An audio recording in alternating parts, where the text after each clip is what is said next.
Olá, amigos, boa noite. Hoje é 8 de fevereiro de 2020 e, como costumamos fazer, essa palestra, essa apresentação, que foi uma palestra do Fernando Siqueiro.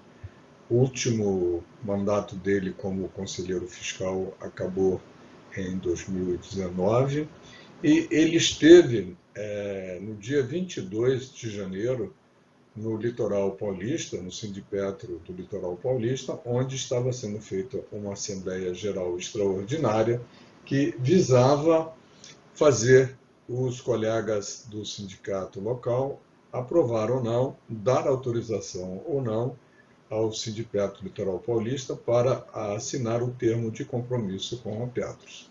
Então vamos ver a seguir o que aconteceu durante a palestra do Fernando Siqueira. Como já disse antes, todo o material que nós iremos ver daqui para frente é o material utilizado pelo Fernando Siqueira, ex-conselheiro da Petros, conselheiro fiscal, que encerrou o seu mandato no final do ano passado. Disse o Fernando Siqueira naquela época, com a casa cheia, na sede de Santos, do litoral paulista, sendo transmitido também para a subsede em São Sebastião, a categoria aprovou, naquele dia 22 de janeiro, a condicionante exigida pela Petros para implantar o novo Plano Petros. Na verdade, não é um novo Plano Petros, e sim um novo formato de pagamento do PED 2015 e 2018. Houve 421 pessoas que votaram a favor, 140 votaram contra e 52 se abstiveram, incluindo as votações ocorridas na plataforma de entrada dos grupos de turno no período da tarde daquela quarta-feira. Ao todo, foram 613 participantes. O quórum mínimo exigido pelo Estatuto do Sindicato foi superado com grande folga. A aprovação do novo formato de pagamento por uma esmagadora maioria do Sindicato Litoral Paulista mostra o entendimento que esse novo formato representa como solução, ainda que não ideal, mas a única capaz de viabilizar o PPSP, ou Plano Petros I, e reduzir as contribuições extraordinárias dos participantes e assistidos nos anos vindouros. Lembrando que a nova proposta da Petros, ou a contraproposta da Petros, é uma melhoria do plano elaborado pelas entidades petroleiras e debatida amplamente entre elas, as entidades e os sindicatos, e submetido a diversas assembleias promovidas junto à categoria. Por isso, de maneira unitária, as entidades sindicais formularam uma proposta que serviu de base para a contraproposta da Petros, como é a mais conhecida. O principal objetivo, ao longo dos 2 anos de debates e formulação de alternativas, sempre foi impedir que a vida financeira dos participantes e da própria Petros entrasse em colapso. Naquele dia, a convite do Sindicato Litoral Paulista e também atendendo apelo de vários companheiros petroleiros, compareceu Fernando Siqueira à assembleia daquele sindicato para dar a sua contribuição com subsídios para uma votação para a aprovação do Plano Petros, apresentado pela diretoria da Petros, para substituir o atual PED Assassino 1 e o PED Assassino 2, que vigoraria a partir de março de 2020. Como foi disponibilizado a ele um tempo de 30 minutos, procurou esclarecer uma série de dados que vinham sendo apresentados por pessoas que desconhecem o problema e tiram conclusões inexatas. Vejamos a seguir o que foi apresentado. Uma das perguntas que era feita era: por que não dar um tempo? Por que nos dar um tempo tão exíguo para decidir algo tão importante só até 31 de dezembro de 2019? Na realidade, desde que o PED Assassino foi apresentado, As entidades representantes dos petroleiros criaram um fórum de entidades para buscar alternativas a um plano tão perverso. Assim, durante cerca de 2 anos, eu diria mais de 2 anos, se reuniram no Sindipetro RJ para apresentar e discutir alternativas. Houve boas sugestões e participação de diversas pessoas, entre elas o colega que estava presente na oportunidade ali no litoral paulista, Sérgio Salgado, que inclusive em uma das oportunidades aprovou a proposta que estava sendo elaborada pelo Fórum em Defesa da Petros. Com o apoio de alguns atuários aposentados, chegou-se a um plano melhor que o PED assassino que estava sendo cobrado e está sendo cobrado ainda pela Petros. A ideia era reduzir o passivo e amenizar as contribuições extraordinárias. Entre outros, se criou, por exemplo, um expurgo de 2,8% do aumento resultante do dissídio e também uma redução de 50% no 13º salário. Chegou-se a um consenso, foram realizadas assembleias em todas as sedes da Petrobras e apresentado esse plano e foram solicitados comentários e sugestões para a melhoria desse plano estudado pelo Fórum. Ainda na continuidade dos trabalhos, em paralelo, representantes da FUP, FNP e FENASP se reuniram com os representantes da Petrobras e da Petros, no chamado GT Paritário, grupo oficial formado pela Petrobras, o qual apresentou certa resistência, eu diria todas as resistências, em aceitar as sugestões das entidades. Eis que a nova direção da Petros deu uma melhorada no plano alternativo, uma proposta alternativa, eliminando o expurgo de 2,8%, passou o desconto dos 50% sobre o 13º para 30%, tendo como alternativa a redução do pecúlio pós-morte. No entender dos participantes do Fórum de Entidades, houve uma significativa melhoria do plano por elas elaborado.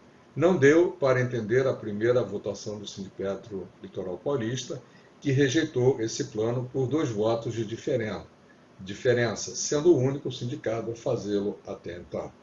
Quanto ao prazo de 31 de dezembro de 2009, depois de 2 anos de discussão, se deve ao fato que, se o novo plano Petros, como é conhecido, mas que não é de fato um plano, não fosse implementado até aquela data, teríamos um PED 2 correspondente ao déficit de 2018, em torno de 8 bilhões.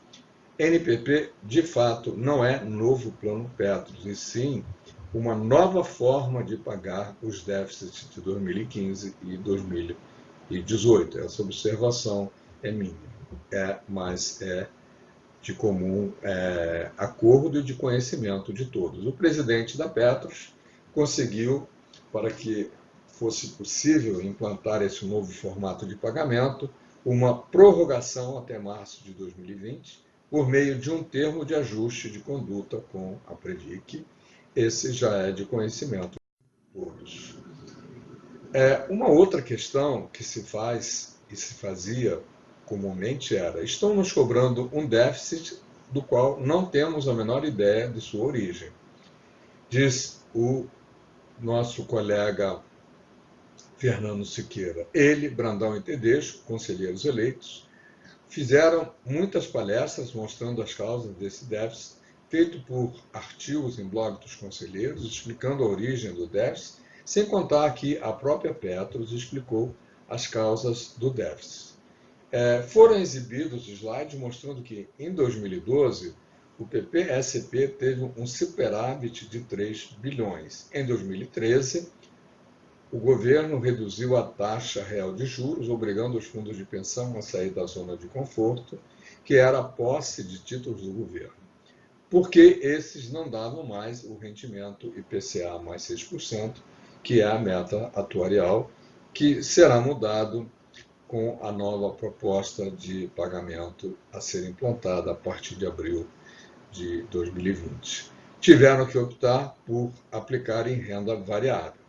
C. Sem um preparo adequado para tamanho desafio, os dirigentes da Petros, nomeados pela Petrobras, cometeram alguns erros graves, como a aplicação em FIPS, Fundo de Investimentos Privados, sem conhecer bem o assunto. Talvez a sigla que eu comentei não seja esse realmente o significado.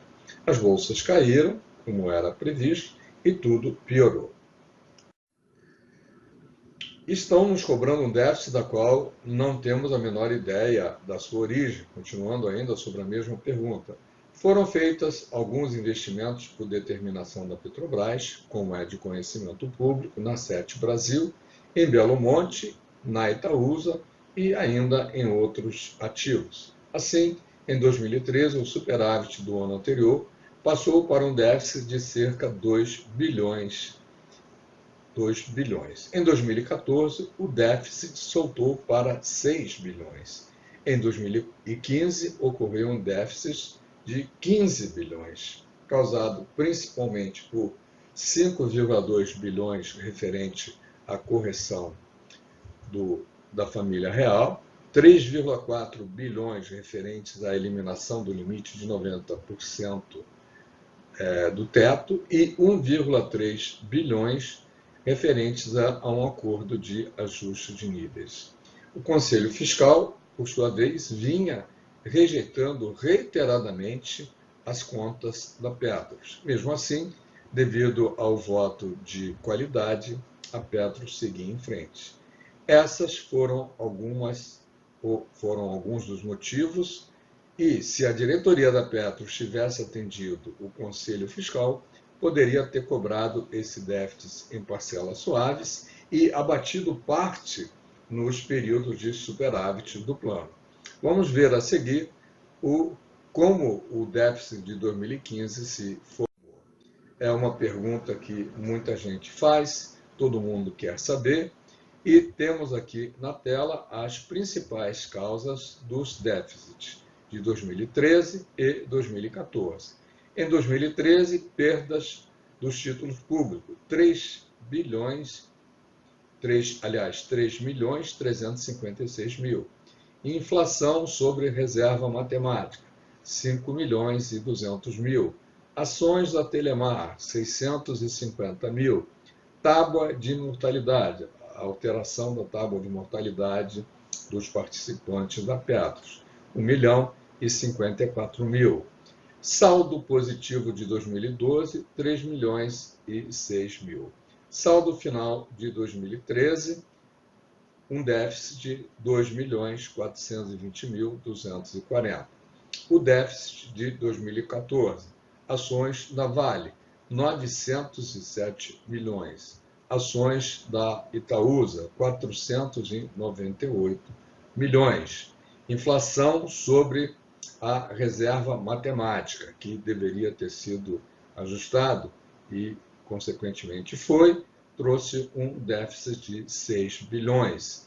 Déficit total de 2014, incluído o de 2013, 6 bilhões e 200 milhões. Principais causas do déficit de 2015. Sete Brasil, 1 bilhão e 570 milhões. Vale, Litel, 711 milhões. Invepar, 405 milhões. Belo Monte, 470 milhões. Acordo de níveis, 1 bilhão e 320 milhões. Alteração da composição familiar, a famosa família real, 5 bilhões e 200 milhões. Retirado do teto de 90%, 3 bilhões e 400 milhões. Inflação do período, 8 bilhões. Então, podemos ver aqui que algumas dessas questões são de responsabilidade exclusiva da Petrobras. Por exemplo, acordo de níveis, 1 bilhão e 320 milhões. Retirada do teto, 3 bilhões e 400 milhões. Além de outras questões que já vimos antes. Totalizando agora, ano a ano, de cada déficit, temos que em 2015 tivemos um déficit total de 16 bilhões e 416 milhões. Em 2014, um déficit de 6 bilhões e 200 milhões. O déficit total de 22 bilhões 616 milhões. Devido a não ter sido feita quando era oportuno e necessário fazer, a cobrança feita em 2017, ao invés de ter sido feita em 2016, suscitou a necessidade de fazer uma reavaliação atuarial e, com isso, acarretou um prejuízo de mais 5,1 bilhões.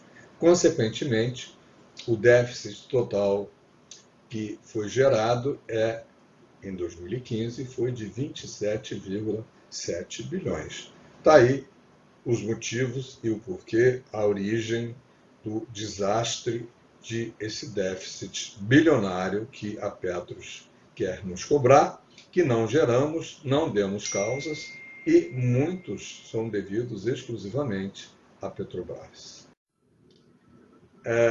Uma questão colocada, sempre muito colocada, estão mexendo indevidamente em nosso pecúlio, tirando nossos direitos. No nosso caso particular, o meu pecúlio é de pouco mais de 200 mil e, pela nova forma de pagamento do déficit, passará a ser cerca de 50 mil. Assim, eu perderia 150 mil. No entanto, se o NPP não for implementado, minha contribuição extra passaria de 6,4 mil para cerca de 8 mil, com o PED 2. Isso significa que a cada ano e meio eu perderia o valor equivalente a um pecúlio. É só fazer a continha aí, nós vamos encontrar esses valores. Considerando que eu vou pagar uma parcela de aproximadamente 14%, esse prazo aumentaria um pouco, talvez para 2 anos. Como pretendo viver, diz o Fernando, mais do que 2 anos, e o IBGE está mostrando que estamos vivendo bem mais, o pecúlio não chega a ser uma perda, e sim uma manutenção de direitos. Uma quarta questão, muito comentada, muito colocada, é melhor defender a ação do Vergara, cuja liminar reduz a contribuição do PED em 50%.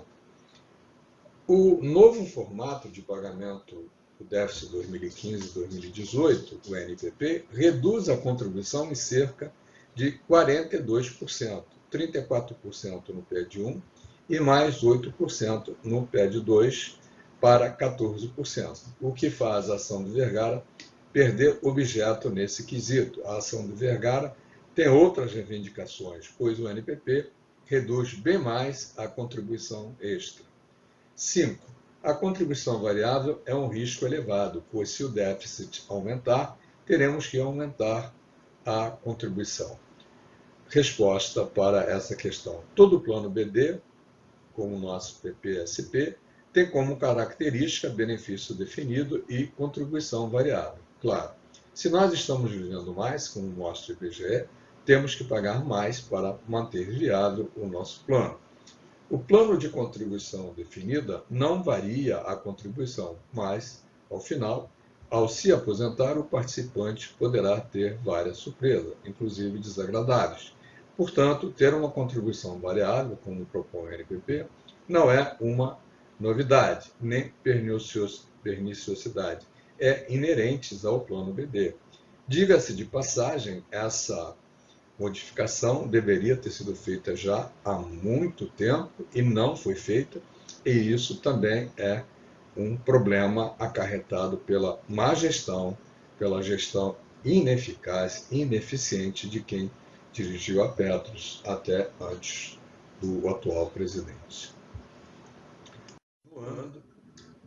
Vamos ver agora algumas questões colocadas por colegas advogados, sobre a qual nem todos os participantes do PPSP estão sujeitos ao pagamento das contribuições extraordinárias para o equacionamento do déficit desse PPSP. Apenas uma minoria estaria obrigada a esse pagamento e, portanto, quem advoga o pagamento valendo para todos estaria mentindo para categorias. Vamos conhecer, neste caso, o que é certo e o que é errado, segundo, naturalmente, a visão de quem entende dos temas. Me esqueci de falar, vou falar agora, que a palestra do Fernando Siqueira se encerrou exatamente no slide anterior e houve o resultado que todos nós conhecemos naquele sindicato. Dizem alguns advogados que nem todos estão sujeitos ao pagamento das contribuições extraordinárias para o equacionamento do déficit do PSP. Apenas uma minoria estaria obrigado a esse pagamento e, portanto, estariam mentindo para nós, descrevendo o seguinte cenário legal e contratual. Quem aderiu ao PPSP antes do decreto 606 de 92 está isento de pagar o déficit. A obrigação é exclusiva da patrocinadora. Acrescenta que um DIP Petrobras se circula nas redes sociais é prova concreta desse cenário. Cita os incisos 1 e 2 do artigo 3º da Lei 643577, que estabelece que a ação do poder público será exercida com o objetivo de proteger os interesses dos participantes dos planos de benefícios. Considerações, ou seja, reavaliando sob o ponto de vista de quem entende do assunto. Um decreto não cria, não altera e não extingue direitos meramente tem a função regulatória e subordina-se à lei que regulamenta. Portanto, a matriz do eventual direito estaria na lei e não no decreto. O artigo 4º do decreto 606 de 1999 assim dispõe. Artigo 4º. O eventual déficit apurado pelas entidades, observado o disposto do artigo 1º deste artigo, será coberto por aumento das taxas de contribuição das patrocinadoras e dos participantes ativos nas mesmas proporções e de acordo com a avaliação atuarial. Artigo 1º. O aumento das taxas de contribuição para a cobertura do déficit apurado deverá ser aprovado pela Secretaria Nacional de Previdência Complementar, PREVIC, portanto, não há como concluir em outro sentido. Se um decreto não tem o poder de criar, modificar ou extinguir direito, muito menos eficácia teria um DIP Petrobras lastreado em tal decreto. Prosseguindo, o advogado ou os advogados invocam a garantia contratual que protegeria os participantes do PPSP contra mudanças prejudiciais que não poderiam adentrar os contratos existentes. A consideração sobre esse aspecto. O STJ já decidiu, com força vinculante, que não há direito adquirido a regime de contribuição previdenciária.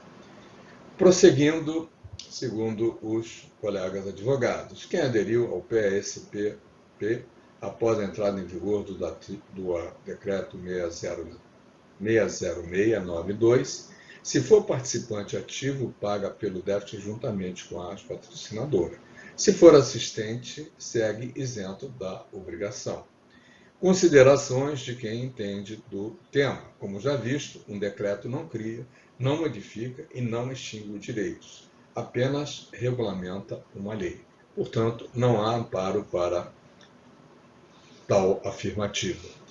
Adicionalmente, quem entrou no PSP após vigorar a LC 109/2001, seja participante ou assistido, paga o déficit juntamente com a patrocinadora, pois esse ordenamento determinou que todos partilham a conta deficitária. Considerações. A Lei Complementar 109/2001 tem força de texto constitucional e tem plena aplicação, apenas não alcançando os segurados que já haviam adquirido direito ao benefício sob comando da lei anterior. A lei aplicável é a vigente à época em que se adquire o direito ao benefício. Anteriormente à aquisição do direito ao benefício, há apenas expectativa de direito e as alterações legais afetam os participantes ativos. Quem já estava no plano antes da Lei Complementar 109/2001 está sujeito ao pagamento dos déficits porque não há direito adquirido ao regime contributivo previdenciário. Concluindo, assim se posicionam alguns advogados. O resto é forçada de barra desse bando vil formado pela Petrobras, Petros, Previc, SESC, Governo Federal, associações, sindicatos, etc., que contam com o apoio de uma banda podre do judiciário, todos reunidos para levar adiante o calote contratual em desfavor da maioria esmagadora de participantes e beneficiários do PSP. Em cerca de 40 anos de contrato, nunca fomos chamados a pagar o déficit do PSP. Por que essa palhaçada agora, quando é chegada a hora de recebermos a justa contrapartida, o benefício suplementar da aposentadoria? Onde está escrito no regulamento Petros, mesmo no atual, que o participante e assistido pagam pelo déficit do PSP? O cenário muito se assemelha ao confisco da poupança feito no passado pelo governo Collor, que na ocasião diziam ser legal, e todos os bancos cumpriram o desmando e o roubo descarado idealizado pelo governo federal. A cobrança do PED em curso é abusiva, uma fraude contratual costurada para isentar obrigações das patrocinadoras e, sobretudo, beneficiar os acionistas da Petrobras. Vale reforçar que todos os envolvidos nesse lamaçal lucraram muito com esse cenário, Petros, Petrobras, associações e sindicatos, e apenas os participantes e assistidos pagam a conta nefasta, uma vez que a lavagem de dinheiro que estão promovendo, às expensas do patrimônio do PPSP é escandalosa e aviltante. Esses comentários são feitos assim aleatoriamente, é uma consolidação de que a gente vê, ouve e lê nos sites e, ou melhor, nos grupos do Telegram e do WhatsApp. Foram feitas as seguintes considerações sobre o que lemos até há pouco. Segundo esses advogados, tudo não passa de um trama vil, cuja finalidade é o calote contratual dos ativos assistidos da Petrobras em benefício da Petros, em benefício da Petrobras. Que a Petrobras tenha e continue se omitindo no cumprimento de suas obrigações para com a Petros, e, por consequência, para conosco, é uma conclusão lógica, mas concluir que todos se voltaram contra nós, num plano diabólico para nos destruir, é ultrapassar o limite do razoável. Estão nos cobrando um déficit que não temos a menor ideia da sua origem. Dizem aqui os conselheiros eleitos que têm feito palestras mostrando a causa desse déficit, feito artigos no blog dos conselheiros explicando a origem desse déficit, sem contar que a própria Petros publicou essas causas do déficit. Foram exibidos alguns slides que mostram, em 2012, que o PSP teve um superávit de 3 bilhões. Em 2013, o governo reduziu a taxa real de juros, obrigando os fundos de pensão a sair da zona de conforto, que era a posse de títulos do governo, porque esses não davam mais o rendimento de IPCA mais 6%, que é a meta atuarial.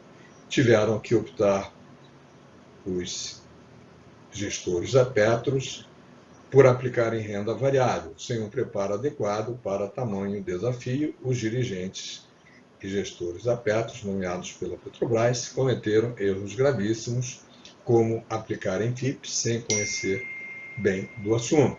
As bolsas caíram e tudo piorou. Seguindo ainda sobre essas questões, foram feitas algumas outras considerações,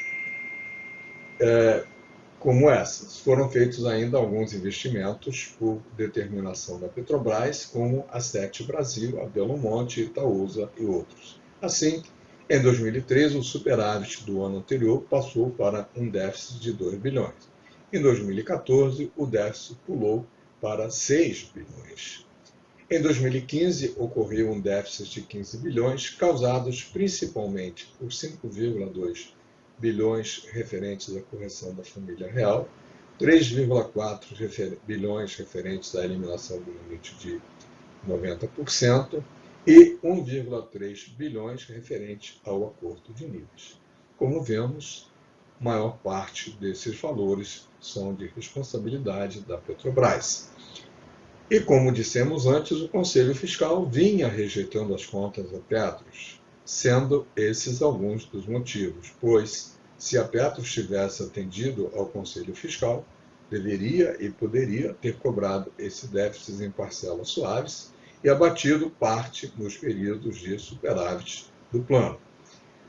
No capítulo que vimos no início dessa apresentação, tudo que é referente a essas questões estão constantes e muito bem claras na palestra que o Fernando Siqueira fez no dia 22 de janeiro no Sindipetro Litoral Paulista. Vamos ver agora, porque é do interesse de todos, os dados do processo com esse número monstruoso, que a FENASP e associadas, entre elas a APAP, a EPET, a Paspetro, Rio Grande do Norte, a PAESP, Rio Grande do Sul, as TAP Caxias, as PN Sergipe e as TAIP Santos, discutem a ilegalidade do PED, Plano de Equacionamento de Déficit do PSP da Petros, postulam aportes de recursos devidos pelas patrocinadoras e buscam a tutela antecipada liminar para impedir a cobrança das contribuições extraordinárias. Como sabemos, essa ação é feita pelo escritório de Vergara e houve aquela famosa liminar que cortava em 50% os pagamentos e que, na sequência, nós vamos ver que aconteceu de o Superior Tribunal Federal ter cancelado numa única canetada todas as liminares, mesmo aquelas que não tinham o mesmo pedido. E assim, aproveitando o ensejo que estamos fazendo essas informações, trazemos a vocês como estão as ações da FENASP e da EPET e da APAP e os esclarecimentos sobre o processo em questão. Diante dos inúmeros questionamentos sobre o atual andamento do processo relativo ao PED e às contribuições extraordinárias, informam que a tutela antecipada deferida pelo Tribunal de Justiça do Rio de Janeiro, através da qual a 13ª Câmara decidiu que, diante do conjunto probatório até então produzido nos autos e considerando a situação dos participantes, quando confrontada com a necessidade de manutenção do custeio do plano para seu regular funcionamento, tem-se que a melhor solução para a controvérsia trazida àquele tribunal, naquele momento processual, era de permitir que tais contribuições extraordinárias fossem reduzidas à metade do seu valor, enquanto não apresentado uma melhor solução pelos litigantes ou enquanto não julgada a lide. Foi suspensa por força da decisão monocrática proferida pelo presidente do Superior Tribunal de Justiça em 3 de maio de 2019, nos autos da suspensão de liminar de sentença 2507, com base no artigo da Lei 8437 de 92, que dispõe. Artigo 4º. Compete ao presidente do tribunal, ao qual couber o conhecimento do respectivo recurso, suspender em despacho fundamentado a execução de liminar nas ações movidas contra o poder público ou seus agentes, a requerimento do Ministério Público ou de pessoa jurídica de direito público interessado, em caso de manifesto interesse público ou de flagrante ilegitimidade para evitar grave lesão à ordem, à saúde e à segurança e economia pública. Prestem atenção, porque nesse caso a Petros é uma entidade privada. A decisão do presidente, a qual considera equivocada porque a Petros não é órgão público e tampouco existe interesse público, interpôs agravo o advogado Vergara interpôs agravo, o qual deverá ser julgado em breve pelo STJ. O agravo tem previsão no artigo 4º, parágrafo 3º da lei, que diz: do despacho que conceder ou negar a suspensão, caberá agravo no prazo de 5 dias, que será levado a julgamento na sessão seguinte da sua interposição. O presidente do STJ não cumpriu a determinação legal de inclusão em pauta do agravo na primeira sessão seguinte à sua interposição. Aqui um comentário do Anjo.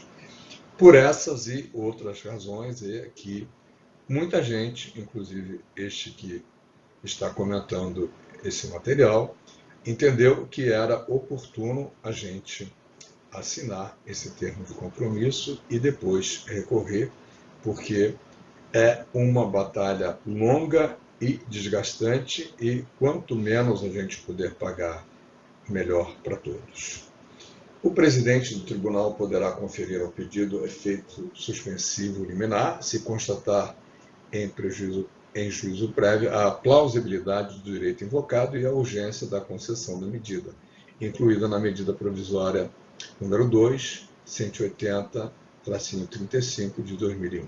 Oitavo, as liminares cujo objeto seja idêntico poderão ser suspensas em uma única decisão, podendo o presidente do tribunal estender os efeitos da suspensão a liminares supervenientes mediante simples aditamento do pedido original, incluído pela medida provisória 2180-35 de 2001. O presidente do Superior Tribunal STJ, Superior Tribunal de Justiça, fez inclusive o que não se espera que um presidente faça ou que um ministro faça, pois no bojo das 340 tantas ações que ele suspendeu, a maioria não tinham o mesmo pedido e, portanto, não poderia, pelo que reza a lei, fazer de a erva um único facho, de todas e quaisquer ervas, um único facho, como fez o ilustre ministro. Continuando, ocorre, em face dessa segunda decisão do presidente do STJ, que suspendeu todas as liminares, foram impostas inúmeros agravos internos e embargos de declaração, os quais vieram a se somar ao agravo interno da FENASP e associada a supracitados, fazendo com que o processo somente fosse concluído ao presidente em 17/2/2019. Isso significa dizer o seguinte: em virtude das várias ações, das várias liminares que surgiram em virtude da decisão do presidente do STJ, acabou atrasando e somente foram concluídas em 17/2/2019. É relevante salientar que estes inúmeros agravos de tudo que é ordem, e o embargo de declaração foram interpostos por diversos interessados, atingidos pela decisão que estendeu os efeitos da suspensão da liminar, interessados estes que são representados por diversos advogados. Advogados que representam grupos, advogados que representam associações, etc, etc. Assim, diante do recesso judicial que suspendeu os prazos processuais até 3 de fevereiro de 2019, no STJ, somente agora é que será possível a inclusão em pauta para o julgamento dos agravos e embargos de declaração. Estamos todos ardentemente esperando que o ilustre ministro e presidente do STJ faça o que manda a lei. Informa-se ainda que, por outro lado, a 11ª Vara Civil do Rio de Janeiro, onde tramita o processo principal, houve determinação de suspensão do processo até o julgamento do IRDR número. O IRDR, para quem não sabe, inclusive eu, é um incidente de uniformização da jurisprudência em demandas repetitivas. O despacho da juíza tutelar da 11ª Vara esclarece: suspende o efeito face à instauração do IRD de tais números, que tratam da licitude do plano de equacionamento do déficit atuarial do plano de previdência complementar, aguarde seu julgamento. A FENASP, a EPET e todas as demais associações estão esperando que isso aconteça. Portanto, a suspensão deferida pelo Superior Tribunal, pelo presidente do Superior Tribunal, vigorará até o trânsito em julgado da decisão do mérito da ação principal, incluído pela medida provisória, conforme consta na tela.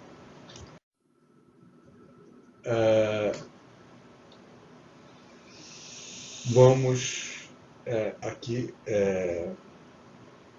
fazer uma leitura também do que está na tela, que o escritório informa, por fim, que tivemos êxito recente na sessão realizada em 29/1, onde o TJRJ e vencemos os agravos da Petrobras que pretendiam impedir a inclusão da segunda listagem de associados a serem beneficiados para liminar e pela futura decisão de mérito do processo principal.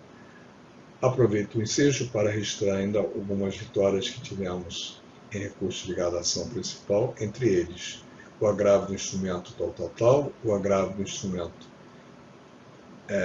conforme o número acima, o agravo do instrumento conforme o outro número, e informa ainda que tanto os recursos judiciais quanto os recursos extraordinários interpostos pela Petros e pela Petrobras, com o intuito de reformar a decisão da 13ª Câmara do Rio de Janeiro, que havia sido diferido parcialmente a tutela antecipada, foram negados pelo vice-presidente do TJRS, ensejando a interposição dos correspondentes agravos. E agora, finalmente, vamos às últimas informações aos participantes da Petros, aposentados e pensionistas, em particular o reajuste do teto do INSS, que altera as faixas de contribuição do PED 2015. Em função, diz a comunicação da Petros, em função do reajuste do teto do INSS, oficializado pela portaria 914 da Secretaria Especial da Previdência e Trabalho do Ministério da Economia, que passou a valer em janeiro, as faixas de tabela de desconto e contribuição extra para o equacionamento do plano Petros e Petrobras, repactuados e não repactuados, também tiveram que ser alterados no termo do regulamento.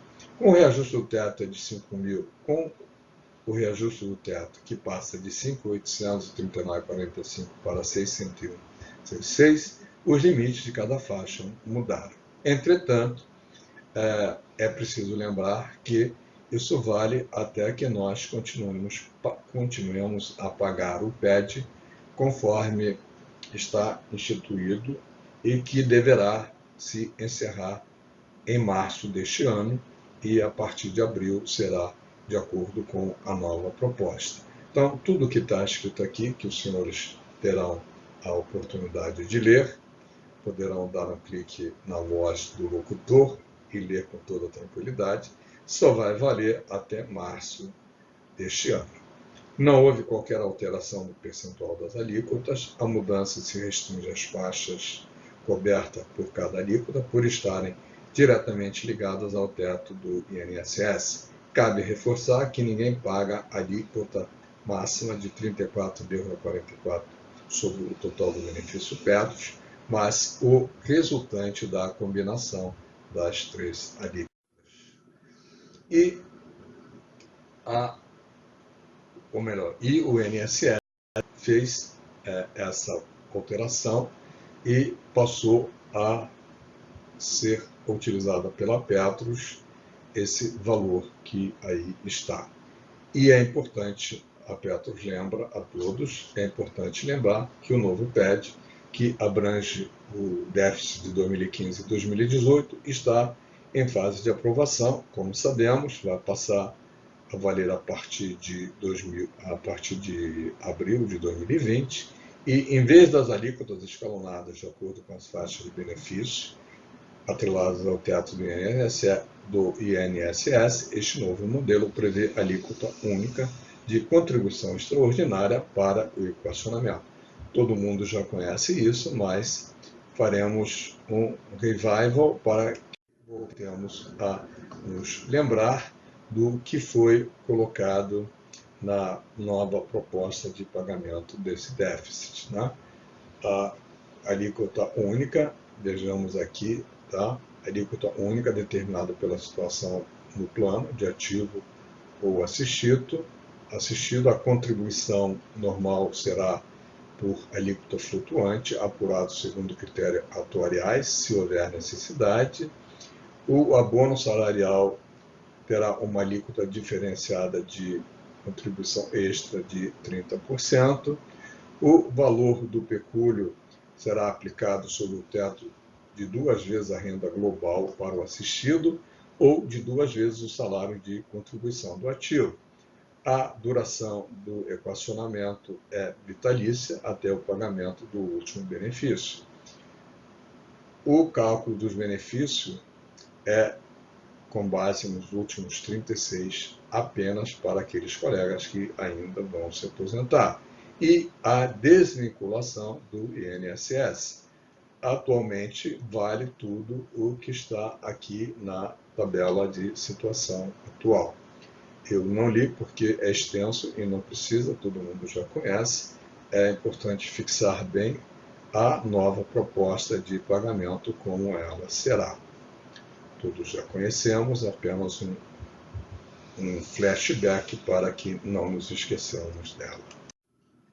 E para que a gente lembre bem, está aqui como ficarão as questões relacionadas com o novo plano, por que a Petrobras não arca com todo o déficit, porque está em lei que devemos pagar a metade cada um, qual será o novo percentual para repactuado 11,21% se é da ativa e 13,70% se é assistido. Para os não repactuados, 12,81% se for da ativa e 14,57% se for assistido. Com isso, encerramos essas questões relacionadas à comunicação do INSS e vamos ver aqui oficialmente o que a Petros colocou na sua página com relação à suspensão de todas as liminares que alteraram as contribuições do PET assassino, fazendo com que a Petros, de uma única tacada, eliminasse 340 ações que estavam vigentes, muitas delas diferentes, e o juiz entendeu, o presidente do STJ entendeu que eram todas iguais, um grande equívoco, porque cada uma tinha um pedido diferente. Então, para aqueles que ainda não tinham e não sabiam como isso estava funcionando, funciona assim. Foi divulgado aos participantes em 27/9 e o STJ suspendeu todas as liminares que alteravam as contribuições do plano Petros. Os planos do sistema Petros para repactuados e não repactuados deixaram de arrecadar entre março de 2018 até julho de 2019 a importância de aproximadamente 2 bilhões e 131 milhões em função das liminares que pedem redução ou suspensão das contribuições. Vamos passar batido no restante, porque se você quiser é só dar uma paradinha e você vai conseguir ler tudo com a calma necessária a essa leitura. Aqui também as motivações que levaram o Superior Tribunal de Justiça a autorizar a suspensão ou a suspender todas as liminares e, entre elas, muitas das coisas que nós não concordamos, tendo em vista a utilização de premissas sobre as quais existem muitas, mas muitas dúvidas. peço aos colegas que estão assistindo a essa apresentação que leiam com atenção, pois é de suprema importância entender por que, conhecendo todas essas questões, a melhor coisa que poderíamos ter feito e podemos fazer é exatamente aceitar, sem concordar, e poder recorrer na justiça a tudo que a Petros e a Petrobras estão fazendo de ilegal. Te convido a, se você ainda não é assinante do canal, a assinar e compartilhar com colegas e amigos esse vídeo que eu considero mais uma apresentação do que propriamente um vídeo, para entender melhor como funciona e como está funcionando toda essa questão de pagar PED, da implantação do novo formato de pagamento, das ações que estão em curso pela EPET, APAP e FENASP, e também dos sindicatos, pois todas elas foram canceladas. Ok? Agradeço muitíssimo a tua paciência. Tenho certeza que você não deve ter gostado da longevidade dessa apresentação, mas é uma forma de você ter em mãos tudo que você precisa para entender melhor o que está acontecendo em relação ao novo plano de pagamento do déficit 2015-2018 e a quantas anda as nossas ações e como pretendemos fazer mudanças que vão nos ajudar a receber ou melhor, cobrar da Petrobras e fazer a Petrobras pagar o que ela deve ao Plano Petros 1. Um grande abraço a todos, inscreva-se no canal e compartilhe o material com todos os seus colegas e amigos.